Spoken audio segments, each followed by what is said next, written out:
Después de abrir el sobre con el resultado, María sintió que el mundo se hacía pequeño en torno a una frase fría. Un tumor que requería cirugía, y, según el médico, quitaba casi por completo cualquier posibilidad de ser madre. El golpe fue instantáneo, seco como una puerta que se cierra de golpe. María tenía 41 años, vivía sola desde hacía 5, y había pasado la última década preparando un cuarto con paredes color crema y nubes pintadas esperando a un bebé que nunca llegaba. El silencio del apartamento, que antes parecía acogedor, ahora sonaba a una burla. La máquina de ultrasonido mostró una imagen pálida y puntiaguda, y la voz del doctor, suave y técnica, dejó palabras que retumbaron. Diagnóstico, biopsia, operación. Caminó sin rumbo por la ciudad mojada, el olor a tierra y a lluvia se pegó al abrigo, y en su bolso quedó el papel que ya no sabía si leer o quemar. Fue una noche larga, de manos temblorosas y de recuerdos que se pegaban a la piel como si intentaran protegerla y al mismo tiempo hundirla. Imaginar la casa con un llanto de bebé se volvió un castigo. La puerta de su cuarto, donde un móvil con estrellas aguardaba a alguien que no vendría, era ahora un testigo silencioso de una promesa rota. Y sin embargo, en la madrugada, un ruido en el patio la obligó a salir a la lluvia, y lo que encontró allí cambió todo otra vez. María volvió a la consulta por tercera vez con una mezcla de esperanza y miedo que le pesaba en la garganta. La doctora Elena abrió el expediente y dijo las palabras técnicas con calma casi cruel. Enseguida, la conversación se llenó de preguntas y de silencios largos, de explicaciones que quisieron ser compasivas y de fechas que se clavaban como alfileres en su calendario. Diálogo. María, ¿qué probabilidades tengo de conservar algo? Doctora Elena, con cirugía hay opciones, pero depende del tamaño y de la localización del tumor. María, ¿y un embarazo después? Doctora Elena, es complejo, no es imposible en todos los casos, pero requiere muchos estudios y a veces tratamientos que dañan la fertilidad. María, ¿cuánto tiempo tengo? Doctora Elena, hay que operar pronto, cada semana sin tratamiento puede complicar el escenario. María, ¿puedo pedir una segunda opinión? Doctora Elena, claro, y la recomiendo si eso le da tranquilidad. María, tengo miedo de perderlo todo, incluso la posibilidad de ser madre. Doctora Elena, lo entiendo, y vamos a acompañarla en cada paso con pruebas claras y un plan. María, ¿y si decido esperar? Doctora Elena, no es lo ideal, estará tomando un riesgo que debemos evaluar con pruebas. María, gracias doctora, solo necesito tiempo para pensar. Doctora Elena, tómelo, pero no demasiado, coordinemos los exámenes. La clínica olía a alcohol y a sábanas limpias, las luces eran blancas y demasiado honestas, y el frío del sillón donde se sentó todavía le quedó en la espalda. Escuchó los pasos de otras personas, El murmullo de la recepción, el sonido mecánico de la máquina cuando enchufaron un electrocardiograma de rutina. Toda la escena tuvo el tacto metálico de las decisiones médicas que no permiten errores. Más tarde, el resultado del examen de laboratorio llegó con cifras y porcentajes que no sabía leer sin que le dolieran los ojos. La doctora Elena recomendó una biopsia para precisar el tipo del tumor y evitar sorpresas en la operación. El proceso técnico fue explicado con palabras sencillas: una aguja guiada por imagen para tomar tejido, análisis histopatológico que tardaría unos días y la posibilidad de terapia adyuvante según el resultado. María salió con la receta de seguimientos y un peso nuevo en el pecho. La infancia de María estaba hecha de pequeños gestos que ahora, años después, tenían otro sabor.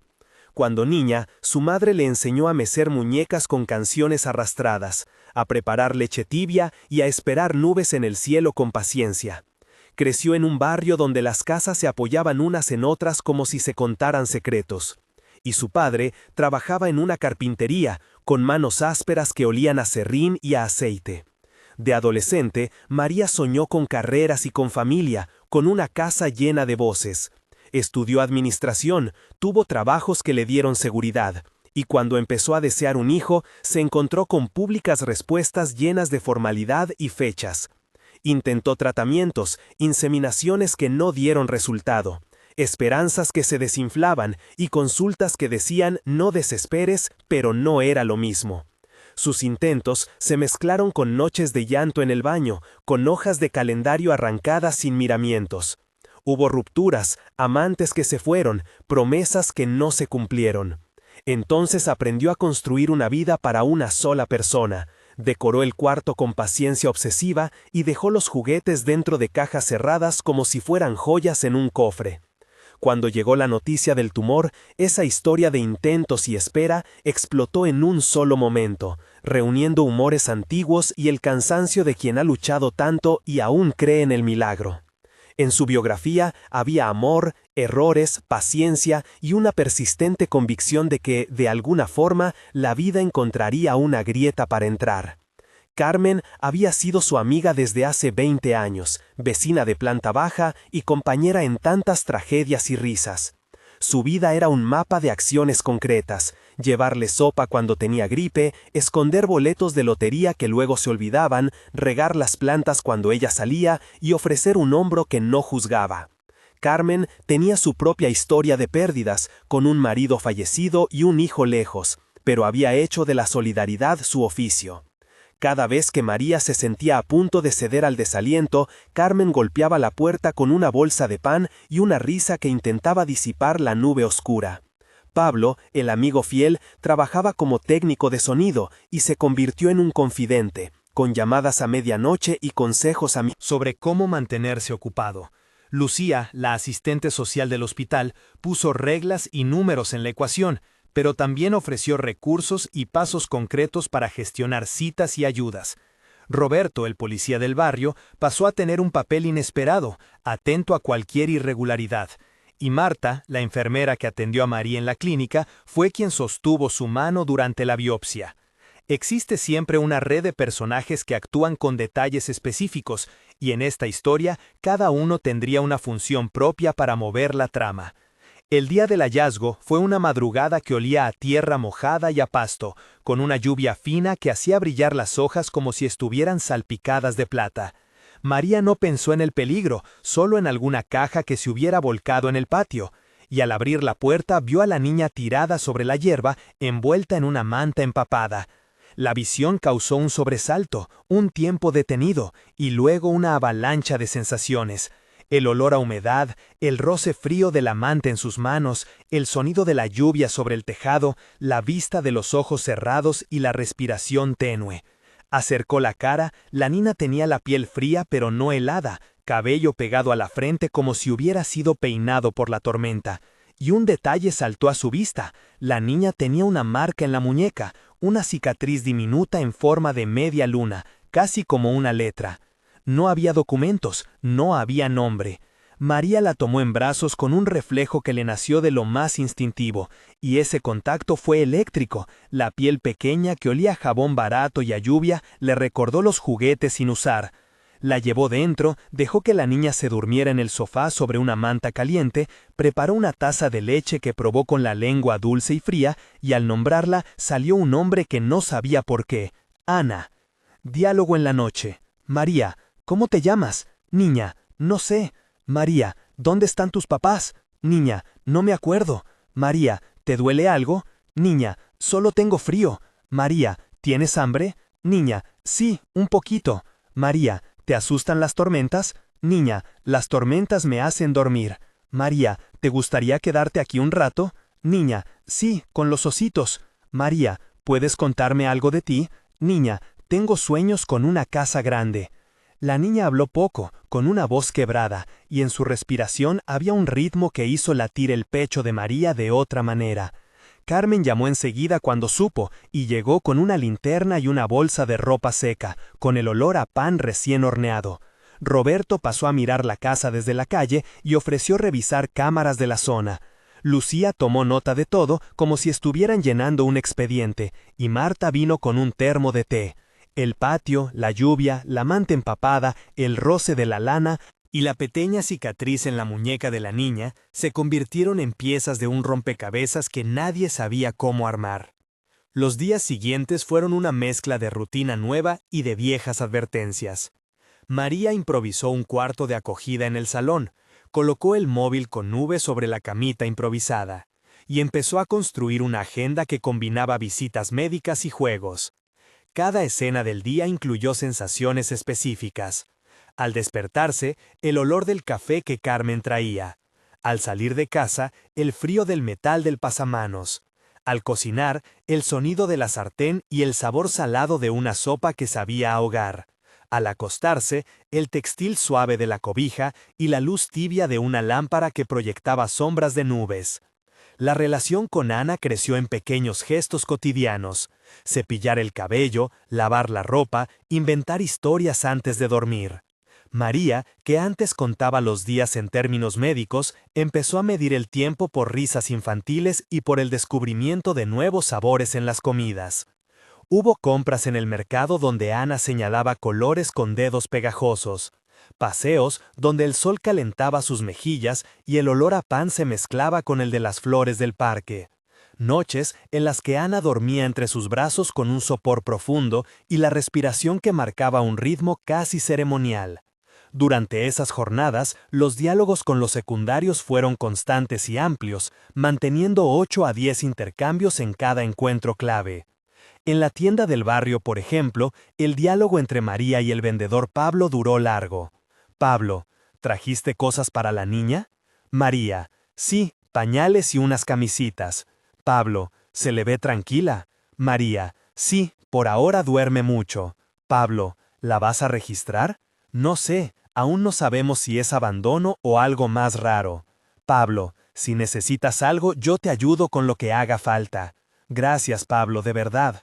Pablo: no digas eso, somos vecinos. María: ¿crees que alguien la está buscando? Pablo: Roberto revisa las cámaras, dice que no vio nada. María: esto parece salido de un cuento, y también de un expediente policial. Pablo: a veces la vida junta las dos cosas. Las voces, los ruidos de monedas sobre el mostrador, el olor a frutería y la textura áspera de la hoja de papel donde apuntaron un número, todo contribuyó a que la rutina se tejiera con realismo. Pero la verdad nunca se queda callada por siempre. Llegaron llamadas que exigían respuestas, y la asistente social Lucía dejó claro el protocolo.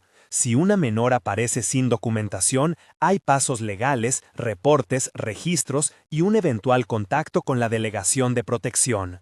Se hicieron exámenes médicos a la niña, vacunas de emergencia y una valoración pediátrica que describió la niña como desnutrida leve, desorientada, sin señales de abuso físico evidente.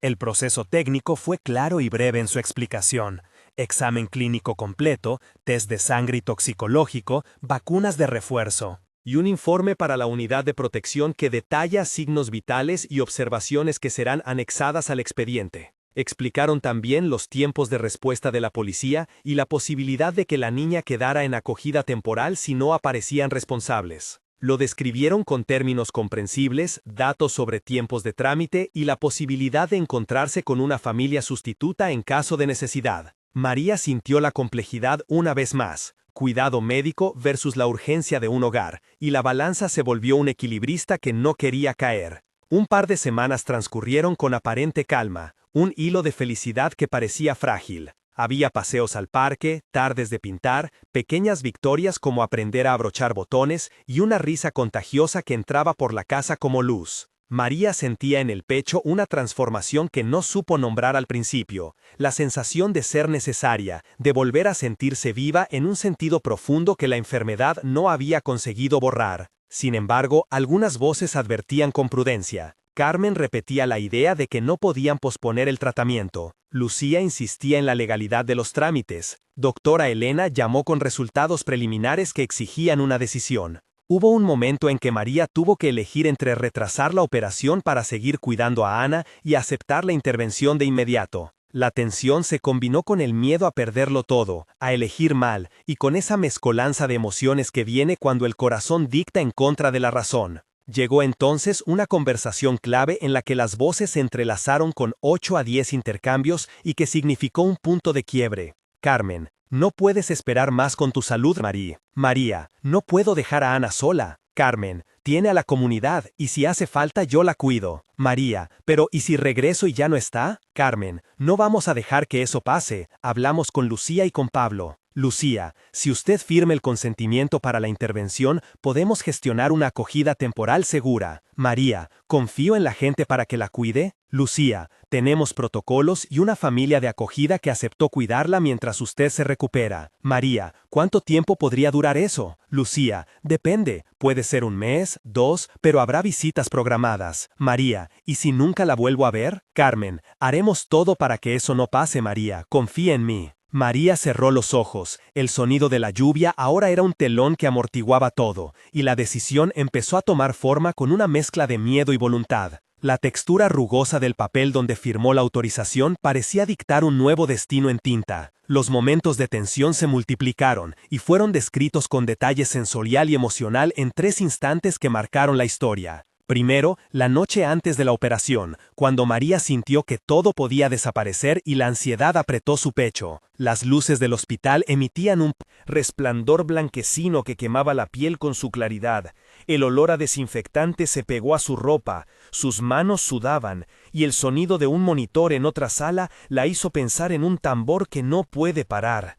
Fue un momento de preguntas sin respuestas, de lágrimas que sabían a sal y a miedo. Segundo, el día que las cámaras del barrio revelaron imágenes contradictorias sobre la llegada de la niña al patio. Ver fue una violencia que dejó un sabor metálico en la lengua, una sensación de traición mezclada con esperanza. Los fotogramas mostraron a una silueta que podría ser una madre, luego a nadie, luego a la niña que caminaba con paso lento. Y la incertidumbre volvió a instalarse como invitada inesperada. Tercero, la mañana en que Ana desapareció por algunas horas de la casa y apareció después en brazos de un vecino que la había visto cerca del parque.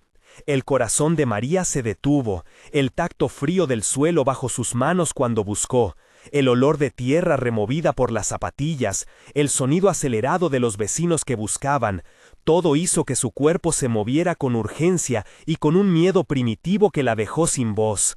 Cada uno de esos episodios tuvo al menos 500 caracteres de tensión concentrada, con descripciones del entorno y del estado emocional de los personajes.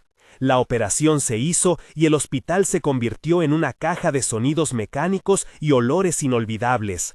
El proceso técnico fue descrito con claridad para quienes no son médicos: anestesia general, incisión controlada para remover el tumor, estudio del tejido en el quirófano y el posible uso de terapias complementarias según el resultado histológico.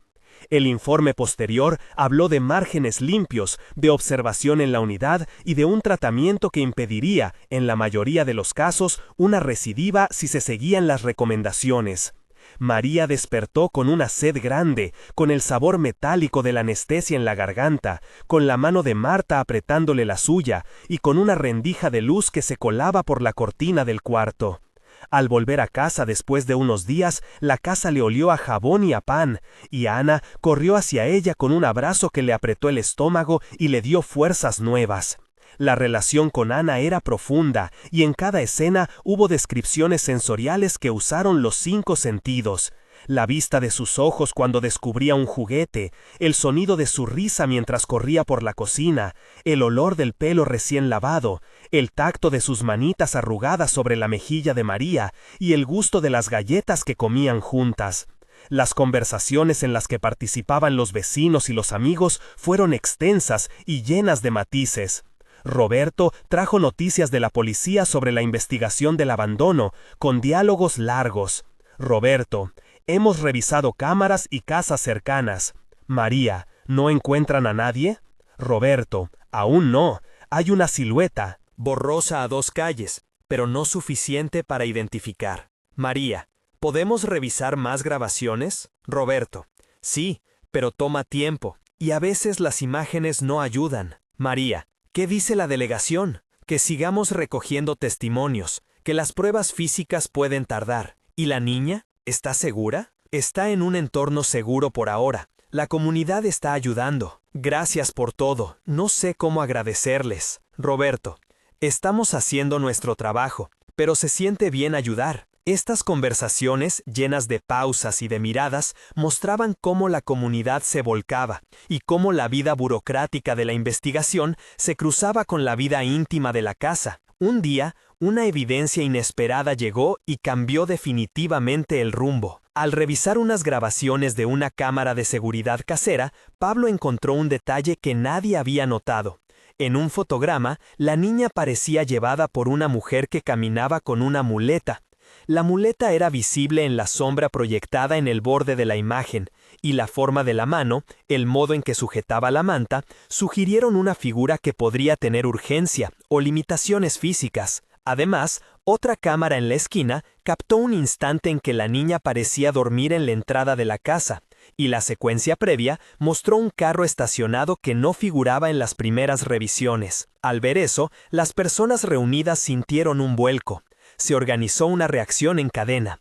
Roberto contactó a la delegación y pidió comprobar registros de vehículos. Lucía solicitó la verificación de la identidad de la posible mujer en la zona y cruzar datos con hospitales cercanos. Carmen revisó su rutina de vecinos para encontrar cualquier memoria que encajara. Pablo amplió y mejoró la imagen con técnicas de su trabajo, intentando sacar más información de los píxeles borrosos. Cada acción fue descrita con precisión sensorial.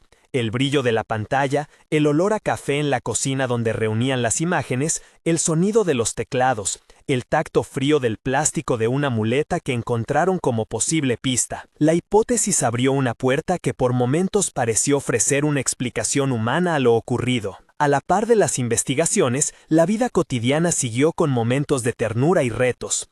Hubo noches en las que María contó a Ana historias de cuando era niña, con voces cambiantes, con el crujido de las sábanas y el olor a crema en la habitación.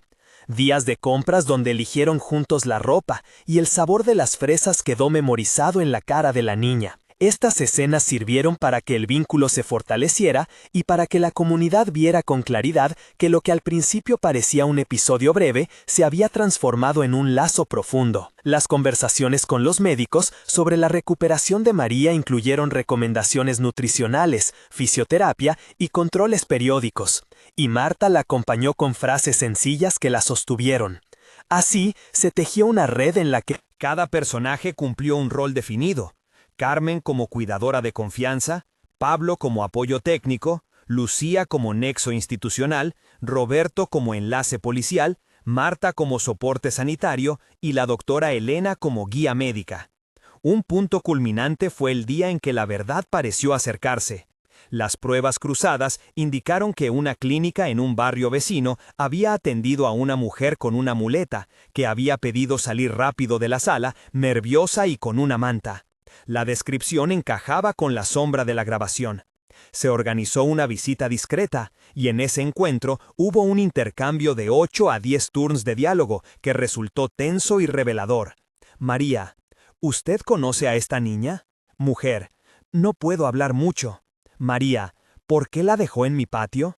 Mujer: no fue abandono, necesitaba esconderla por un momento. María: ¿tenía miedo? Sí, había gente que la buscaba por cosas malas. ¿Qué cosas malas? Mujer: no puedo decirlo todo aquí. María: ¿podemos ayudarla ahora? Mujer: no, se lo ruego, váyanse. María: ¿cómo se llama?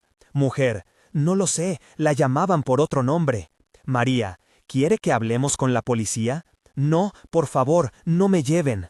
El encuentro terminó con más preguntas que respuestas, pero ese detalle de la muleta fue suficiente para abrir una investigación más profunda. La mujer parecía temer a algo o a alguien, y su prisa por desaparecer dejó a todos con la sensación de que estaban frente a una historia más grande de lo que imaginaban.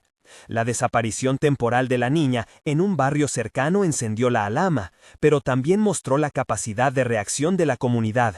Vecinos de distintos pisos, comerciantes y transeúntes se unieron en la búsqueda, guiados por un olor saliente a tierra y a humedad que parecía marcar el rastro. Fue un esfuerzo conjunto que tuvo el sabor de la urgencia: zapatillas que golpeaban la vereda, voces que preguntaban, un perro que guió a varios hacia un parque y al final el alivio. Ana apareció en brazos de un hombre que dijo haberla visto caminar sola y la llevó a un puesto de control donde le dieron agua y la cubrieron con una sábana limpia. Al recuperarla, María lloró con un llanto que ya no era solo de miedo, sino de gratitud, y ese abrazo fue uno de los momentos más claros de la historia. La sensación al tocar su piel, el calor de su cuerpo, el olor del pelo recién lavado, todo reafirmó la decisión de María. Luego vino el clímax emocional y la manifestación que muchos considerarían milagrosa. Una noche, después de varias semanas, María se despertó con una sensación extraña, como si el aire del cuarto se hubiera vuelto denso. Salió al patio y vio una figura pequeña en el umbral, envuelta en una luz tenue que parecía venir del interior de la casa. La niña estaba dormida, pero había una calma inusual, un silencio cargado que hizo que María contuviera la respiración. En ese instante, Ana levantó el brazo y mostró la misma marca en la muñeca, la media luna que María había observado la primera noche.